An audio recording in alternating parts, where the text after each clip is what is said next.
I've been away over the weekend. In hospital. It all started just over a week ago with quite a serious illness. Oh, I won't bother you with the details. It was a bit personal, you know.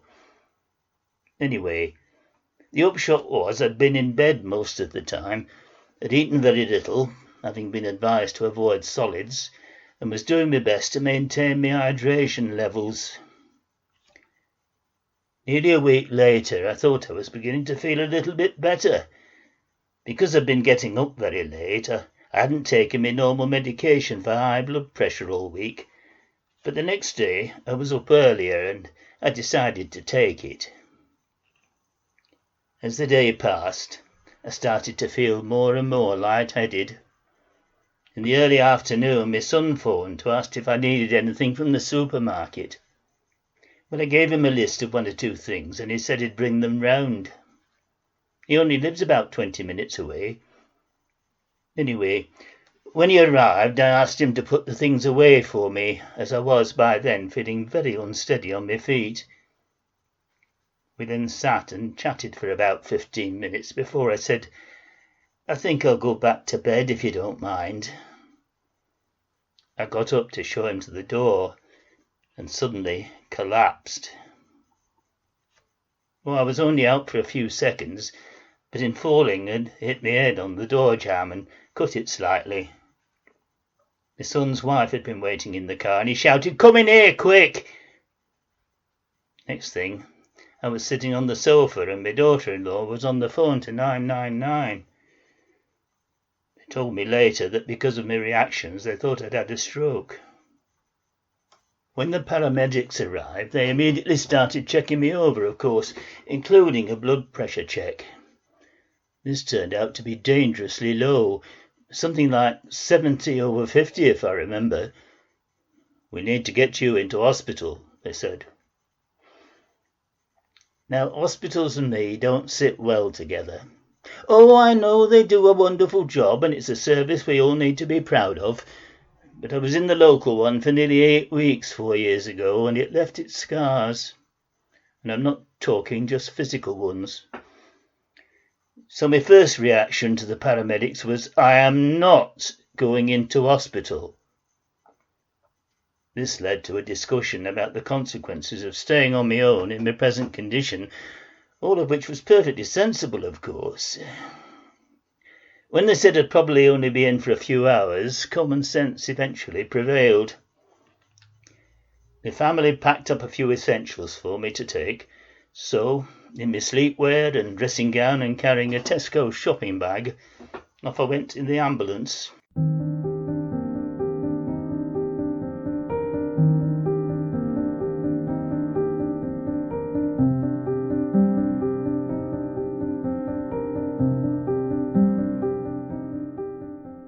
Now, this is the time of the COVID-19 pandemic, so procedures at the hospital were very strict.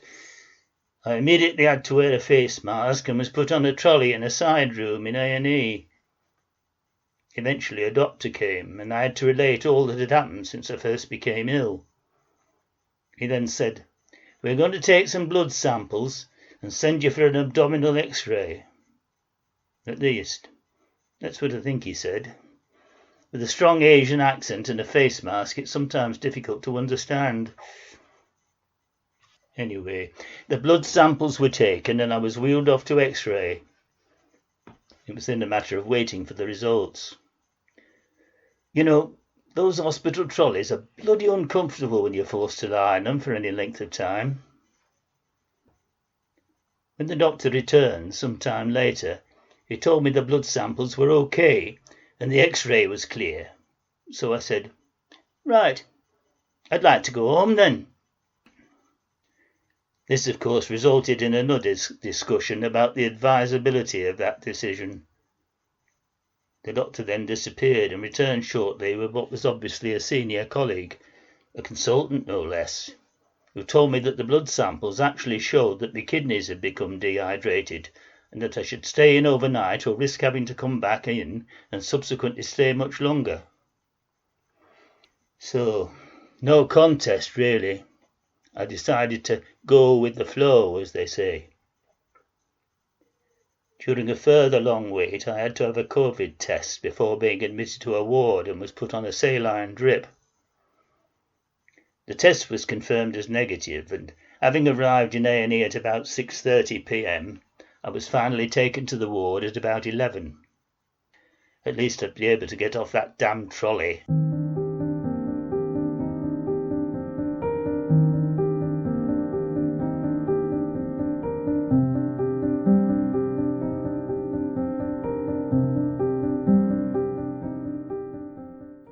The ward seemed quite quiet and sparsely occupied. A very pleasant young nurse was waiting to show me into a private room within the ward. I thought, hey, maybe this won't be so bad after all. She asked me how I liked to be called. Ian, I said, and she wrote the name on a board on the wall. I said to her, is there any chance of getting anything to eat? I was feeling quite peckish by then. She said, would you like a sandwich? Ham? Egg mayonnaise? Oh, ham, please, I said. And would you like a cup of tea? Oh, yes, please, I said. The drip was attached to the drip monitor, and off she went. The sandwich and cup of tea duly arrived, and very nice it was too. Having got my bed at the right angle, I settled down for the night. But I didn't really sleep. It wasn't as quiet as I thought it was going to be. Although a private room, it wasn't sound insulated at all. The sliding doors on the room next to mine seemed to be opening and closing all night, and each time they did so with a great rumble. I think the man in there had a bowel problem and needed regular attention. I did manage to get another cup of tea during the night, though, which was nice.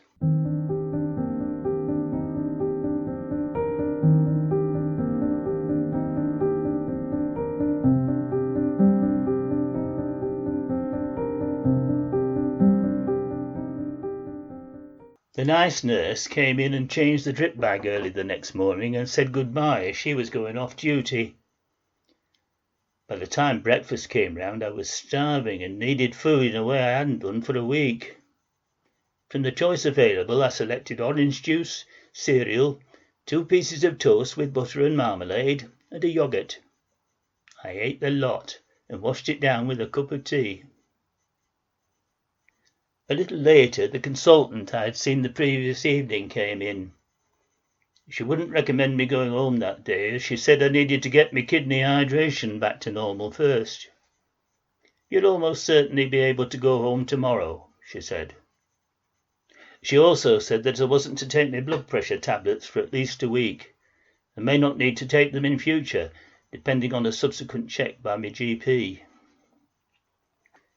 As the morning passed, the ward seemed to have an influx of patients, and the noise level increased. It was quite uncanny how many of these new arrivals were stone deaf and had to be asked every question repeatedly at high volume, which just made the overall noise level worse than ever. A young man, clearly recently out of medical school, came to take blood samples. Talk about inept. I don't think I've ever been used as a pincushion before. After puncturing me 3 times, he left with one very small sample and the parting words, I didn't go through medical school for this. Anyway, time passed until lunchtime, for which I'd ordered salmon bake with mashed potato and stewed apples and custard. The salmon was quite tasty, although seriously overcooked, and the pudding was very nice. During the afternoon, an experienced phlebotomist came in. This morning's sample wasn't enough, she said. I told her about the morning's pincushion event. Oh, I know they have to learn, she said, but I wish they'd say when they run into difficulties. Anyway, she successfully obtained samples almost instantly.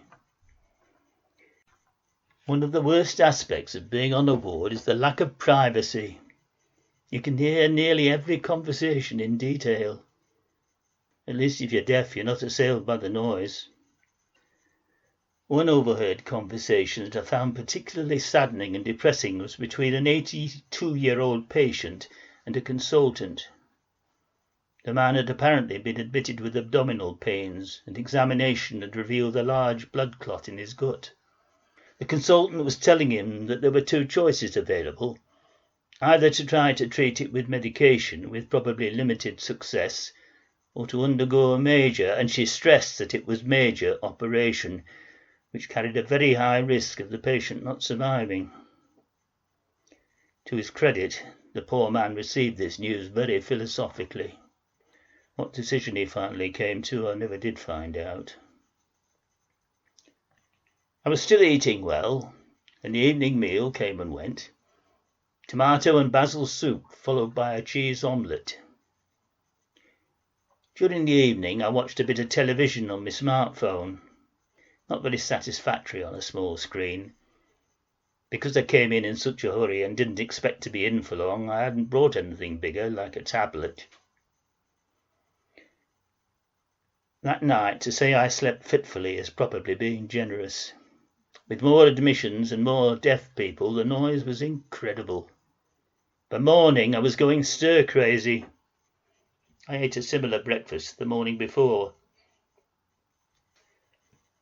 Next, a young hirsute nursing auxiliary came in. "I'm going to give you your blood pressure tablet, mate," he said. "Oh, no, you're not," I said. "Yes, mate, you're due to have a tablet." "No, the doctor here categorically said that I'm not to take them for at least a week, as they triggered the problem in the first place. And please don't call me mate. I hate it. When you come in here, you're asked how you want to be called, and they write it on the board on the wall. My board says Ian, not mate." He said, "Sorry, it's just a habit I've got into. Sorry, mate. Oops!" Anyway, he said he'd go off and check with the doctor. I didn't hear any more. More blood samples were taken, painlessly this time, and then a different doctor came in, gave me an abdominal check and said they wouldn't release me until my kidney hydration was back to normal, and that would depend on the results of this morning's blood tests, which probably wouldn't be available until midday. The morning moved on with increasing frustration. The noise seemed to get worse and worse, and nobody came near me until my cannula came loose and the remains of my last drip soaked half the bed. I managed to turn off the machine before anything else got wet, and waited for a change of bedding, which was a little slow in coming. By the time lunch arrived, paprika pork with mash and apple and blackberry pie with custard, I'd still been told nothing, and said as much to the nurse who brought it in. "You're going home?" she said. "Well, it's nice to know," I said. "Yes," she said. "As soon as your paperwork's ready, you can go." Just then, the hirsute auxiliary appears and says, "You've got to have a physio check first." "Oh, for goodness sake, I don't need that," I said.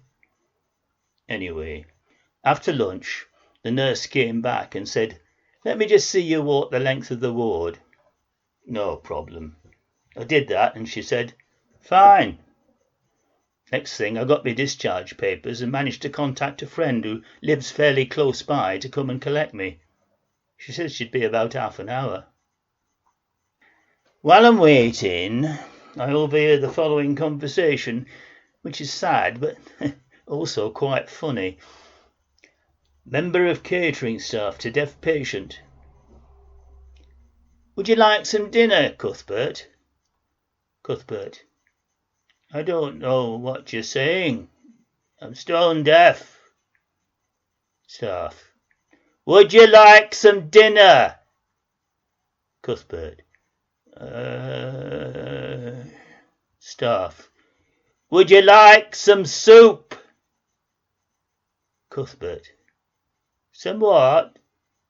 Staff: "Soup! Soup!"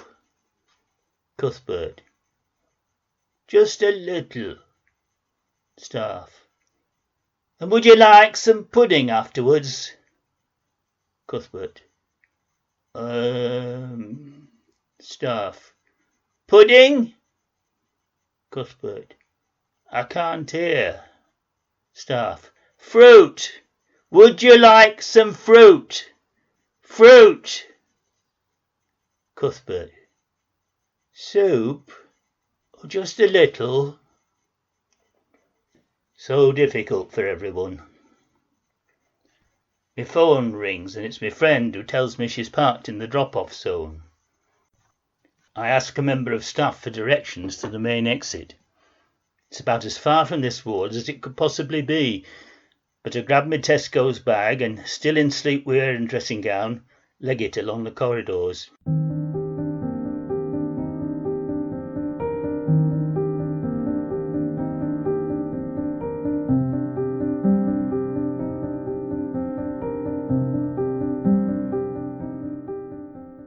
About 20 minutes later, I enter the house.